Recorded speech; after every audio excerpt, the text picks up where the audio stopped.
नमस्कार। इस वक्त के बुलेटिन के साथ मैं हूं अनुपम। प्रदेश की हर छोटी बड़ी खबरों को लेकर के सबसे पहले उत्तर प्रदेश की 4 बड़ी खबरें आपको बताते हैं। लखनऊ में सीएम योगी ने महिला और बाल विकास विभाग के 91 सीडीपीओ को नियुक्ति पत्र दिए हैं। इस दौरान सीएम ने महिलाओं और बच्चों से जुड़ी योजनाओं की शुरुआत की है। बहुजन समाज पार्टी की तरफ से लखनऊ दफ्तर में प्रबुद्ध सम्मेलन का आयोजन किया गया। इसे पार्टी चीफ मायावती ने संबोधित किया है। मैनपुरी पहुंचे समाजवादी पार्टी के अध्यक्ष अखिलेश यादव ने शिवपाल यादव से गठबंधन की खबरों पर कहा है कि चाचा शिवपाल का सम्मान है, उनके लिए एसपी सीट छोड़ेगी। उधर मिशन उत्तर प्रदेश पर आए एआईएमआईएम प्रमुख असदुद्दीन ओवैसी ने लखनऊ में प्रेस कॉन्फ्रेंस कर अखिलेश यादव पर निशाना साधा।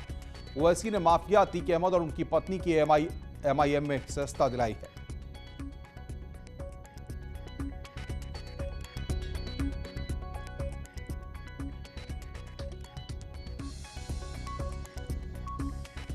इधर लखनऊ में सीएम योगी ने बाल पोषण माह की शुरुआत की है।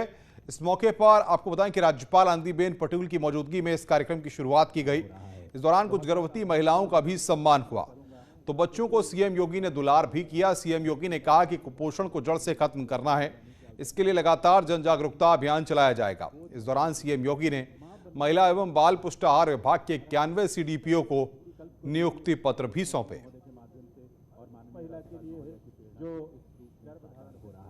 बहुत बहुत आभार निवेदन इसके साथ। अगर एक समर्थ और सशक्त राष्ट्र की परिकल्पना को साकार करना है तो वह कहां से प्रारंभ होता है। अगर मां कुपोषित है तो बच्चा कभी सुपोषित नहीं हो सकता और इसलिए मां के स्वास्थ्य पर ध्यान देना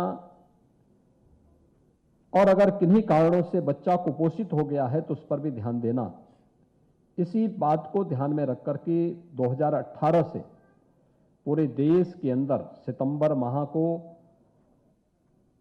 राष्ट्रीय पोषण माह के रूप में मनाया जाता है। और आज ये चौथा राष्ट्रीय पोषण माह के कार्यक्रम से हम सब जुड़ रहे हैं। स्वाभाविक रूप से समाज के अंतिम पायदान पर बैठे हुए व्यक्ति के बारे में एक मां स्वस्थ हो, एक बच्चा स्वस्थ हो, प्रधानमंत्री जी की सोच इस राष्ट्रीय पोषण मिशन के साथ जुड़ी हुई है और इसलिए इस राष्ट्रीय कार्यक्रम के साथ हर भारतवासी को जुड़ना चाहिए। क्योंकि जब एक मां या एक बच्चा कुपोषित होता है तो ये केवल एक परिवार के लिए नहीं समस्या है, ये चैलेंज पूरे समाज के लिए और पूरे राष्ट्र के लिए होती है। और महिला सशक्तिकरण की दिशा में तो बहुत सारे कदम बढ़ाए गए हैं। मिशन शक्ति का तीसरा चरण का कार्यक्रम वर्तमान में चल रहा है।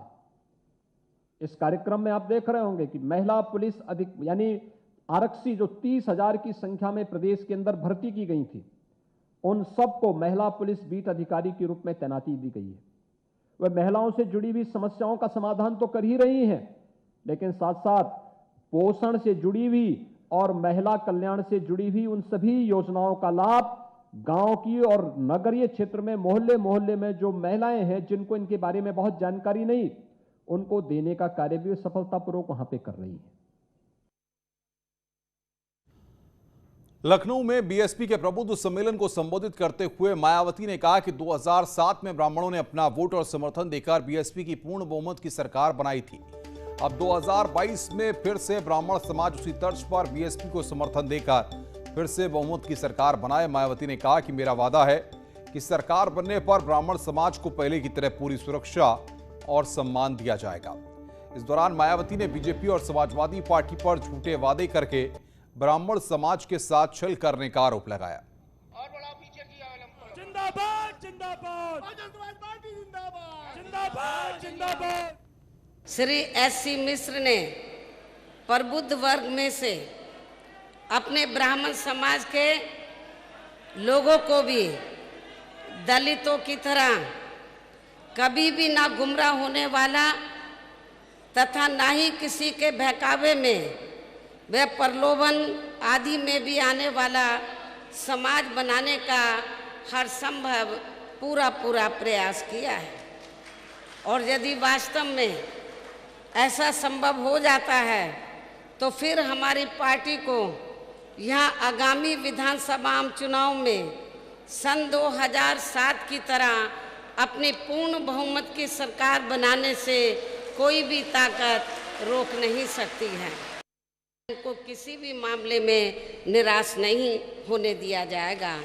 इतना ही नहीं बल्कि इनके साथ व अन्य समाज के लोगों के साथ भी संकीर्ण मानसिकता व जातिगत एवं राजनीतिक द्वेष की भावना से जो भी गलत कार्रवाई की गई है तो फिर बीएसपी की सरकार बनने पर उन सभी मामलों की उच्च स्तरीय जांच कराई जाएगी।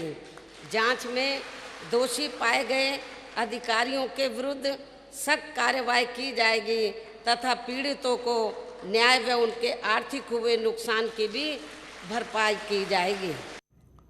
लखनऊ में बीएसपी के प्रबुद्ध सम्मेलन को संबोधित करते हुए मायावती ने कहा कि आरएसएस प्रमुख मोहन भागवत ने बयान दिया है कि हिंदू और मुसलमानों के पूर्वज एक हैं। मैं उनसे पूछना चाहती हूं कि अगर दोनों धर्मों के पूर्वज एक हैं तो फिर बीजेपी हर स्तर पर मुसलमानों से भेदभाव क्यों करती है।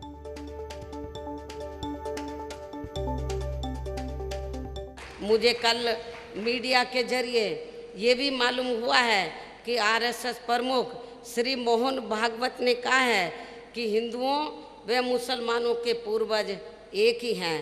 लेकिन इस बारे में मैं उनसे ये पूछना चाहती हूँ कि यदि हिंदुओं व मुसलमानों के पूर्वज एक ही हैं तो फिर आरएसएस व इनकी बीजेपी यहाँ हर स्तर पर मुसलमानों के साथ सोतेला रवैया क्यों अपना रही है।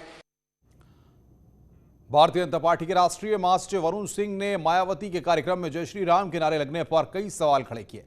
उन्होंने पूछा कि चुनाव के वक्त ही मायावती को श्री राम की क्यों याद आई।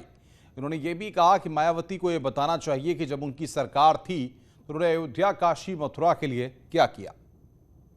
और चुनाव के समय नारा लगाना, हम तो कहते हैं कि 12 महीने क्यों नहीं नारा लगाते हैं। प्रभु राम आराध्य देव हैं, जय श्री राम का नारा तो पूरे समय हर मंच पे लगाएं, जितने कार्यक्रम में जाते हैं हमें कोई दिक्कत ही नहीं, लगाना ही चाहिए। मोहसिन रजा ने आरएसएस प्रमुख मोहन भागवत के बयान का स्वागत किया। उन्होंने कहा कि मोहन भागवत ने सभी धर्मों के लोगों को एक सूत्र में बांधने की बात कही है, क्योंकि सभी भारतीयों को एक परिवार की तरह देखते हैं और मानते हैं। संघ के प्रमुख आदरणीय मोहन भागवत जी का जो बयान है वो समर्थन ही नहीं सम्मान योग्य है। और उन्होंने हिंदू संस्कृति की बात की है। हिंदू धर्म नहीं है, हिंदू संस्कृति है। और संघ एक परिवार की तरह लेता है हिंदुस्तानियों को। और उनके इस बयान में साफ तौर पर है कि वो इस बयान से ये साबित होता है कि हिंदुस्तानियों को एक सूत्र में बांधने वाला बयान है। हिमाचल प्रदेश में 18+ की 100% आबादी को कोविड-19 वैक्सीन की पहली डोज दिए जाने पर एक संवाद कार्यक्रम का आयोजन किया गया। इसमें पीएम ने कोरोना वैक्सीनेशन में उत्कृष्ट योगदान देने वाली शख्सियतों के साथ सीधा संवाद किया।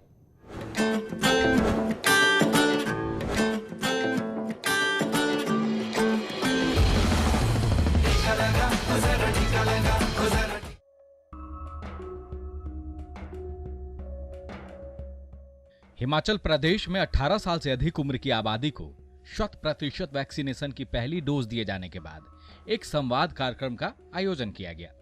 इस कार्यक्रम के जरिए प्रधानमंत्री ने कोरोना वैक्सीनेशन में उत्कृष्ट योगदान देने वाले अनेक शख्सियतों के साथ सीधा संवाद किया। पीएम ने एक तरफ जहां हिमाचल प्रदेश के तमाम नागरिकों को इस उपलब्धि के लिए बधाई दी, तो वहीं कुल्लू जिला के ऐतिहासिक गांव मलाना की आशा वर्कर निर्मा देवी के साथ पीएम ने सीधा संवाद भी किया। इतना ही नहीं, पीएम ने मलाना जैसे देवास्था के केंद्र में लोगों को वैक्सीनेशन के लिए प्रेरित करने के बारे में भी निर्मा देवी से जाना। आयुष्मान भारत योजना हो या फिर हिमाचल प्रदेश की सहारा योजना, ये गंभीर बीमारियों की स्थिति में बहुत कारगर सिद्ध हो रही है। इनका लाभ ज्यादा से ज्यादा लोगों को मिले, हर जरूरतमंद को मिले, इसके लिए भी सरकार के प्रयास जारी हैं। माता जी आपको प्रणाम। इस खास कार्यक्रम के दौरान हिमाचल प्रदेश के मुख्यमंत्री जयराम ठाकुर ने केंद्र सरकार को धन्यवाद देते हुए कहा कि पीएम मोदी के सहयोग के बिना हिमाचल प्रदेश के लिए उपलब्धि हासिल करना संभव नहीं था। बहुत बड़े संकट में से आगे बढ़ते हुए आपने न भारत को रुकने दिया और न ही किसी प्रदेश के विकास को रुकने दिया। उसके लिए मैं समझता हूं कि देशवासियों का भी हम आभार व्यक्त करते हैं। वहीं इस खास कार्यक्रम की समाप्ति के बाद हिमाचल प्रदेश के शिक्षा मंत्री गोविंद सिंह ठाकुर ने पत्रकारों से बात करते हुए इस उपलब्धि पर खुशी जताई और मीडिया से जानकारी साझा करते हुए बताया कि इस खास मौके पर पूरे हिमाचल प्रदेश में अलग अलग जगहों पर कई कार्यक्रमों का आयोजन किया गया।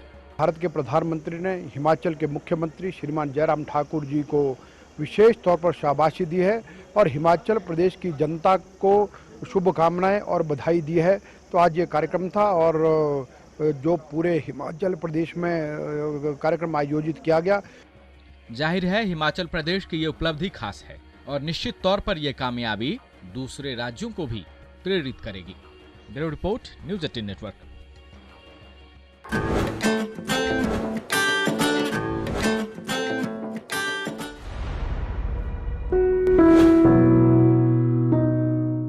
भारत के बाद करेंगे रैली।